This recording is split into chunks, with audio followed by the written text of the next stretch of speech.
7 little things that give us away completely. Sometimes we don't realize that even little things can give away our true essence. A lot of the things we do instinctively, as well as our preferences, says a lot about our personality. Interestingly enough, far from everybody notices them. So, Brightside brings you the habits that can reveal a lot about our character. Prepare to find out more not only about your family and friends, but also about yourself. Don't take it way too seriously. Just have fun and watch the video. Number 7. Shopping. Shopping is a big part of every person's life, whether you like it or hate it. And surprisingly, the way you shop can tell a lot about your personality. Most buyers can be divided into 2 types. The first ones actively study labels and require as much detail as possible before buying something. We all know a person like that, right? Well, this type of people is really inquisitive. They are interested in getting to the bottom of everything. Others, however, are the other way around. They prefer not to waste their time and are limited to surface information. They can be called frivolous. These types also act similarly in other life situations. For example, you can be sure that the thorough ones will know your entire life story before you even become close. People of the second type will most likely miss even important nuances.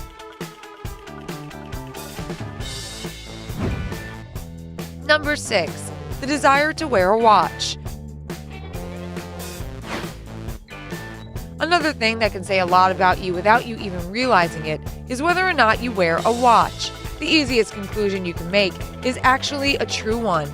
People who wear wristwatches for at least a year are usually more punctual and conscientious than those who prefer to give up this accessory. Most of the time, this statement proves to the right, isn't it?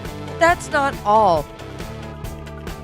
People who wear a watch might be introverted but emotionally stable, whereas those who don't wear one are less emotionally stable.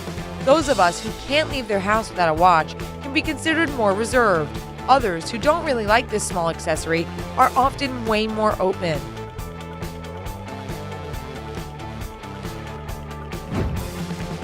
Five, eating habits. It's safe to say that we all love food. Some people are into spicy dishes. Others like something a little more sweeter or salty. The choices are endless, and they can also tell a lot about a person's nature. Let's focus on your favorite type of wine and fruit consumption. It is believed that impulsive, less open, and less conscientious people prefer sweet wine and very rarely eat fruit. That doesn't sound like you? Well, don't worry, there's more. Those who prefer dry wine and gladly include fruit in their diet are more likely to be open, calmer, and more conscientious. Do these descriptions match your personality? Tell us in the comments below.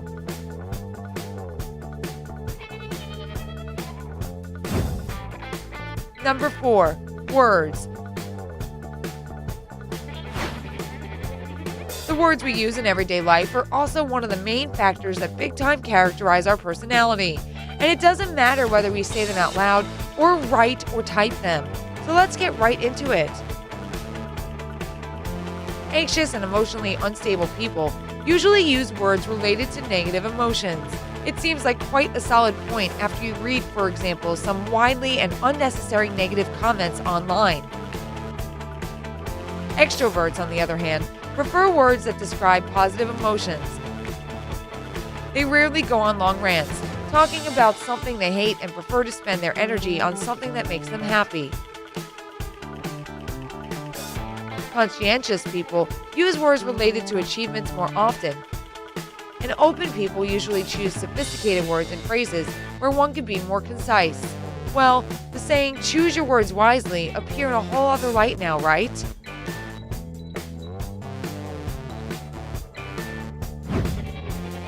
Number 3. Musical preferences. Music can set your mood for every occasion. When you're happy, you're listening to one playlist. When you're sad, you want to spend some time listening to something completely different.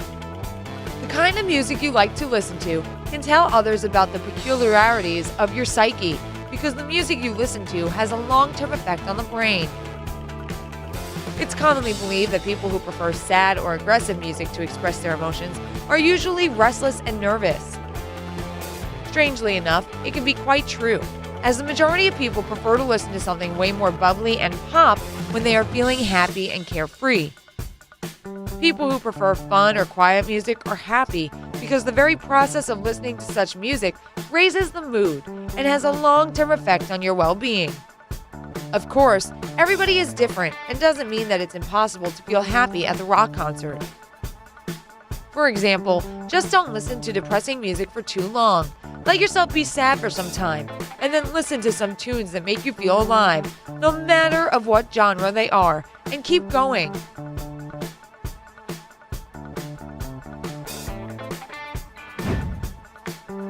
Number 2. Household chores. Every person has a different attitude towards chores. A lot of people can't stand them and want to get it over with as soon as possible. Others see ironing or cleaning the bedroom as a form of meditation. Whether you are in a first or second group, your choice reveals some of your personality traits. People who are happy to iron things, wash dishes, and play with children are easier to communicate with than those who don't like chores. Well, our parents will definitely agree with this statement, right? The explanation for this is easy.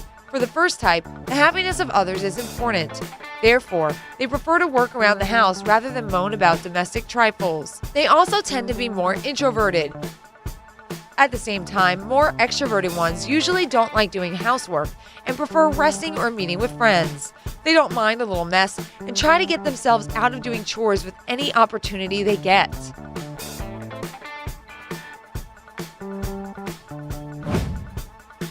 Number 1. Art. Attitude towards art in all its manifestations can also reveal a lot about the nature of a person. Usually, people are quite involved in at least one kind of art, no matter whether they are the artists themselves or they just find it fascinating and mostly observe.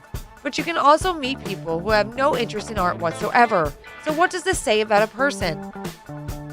Well, usually people who like poetry, go to the opera, or are engaged in art themselves are more sociable and open to everything new, unlike those who ignore art. The artsy people tend to be more accepting and open-minded about life in general. People with other hobbies and interests are often more straightforward and confident.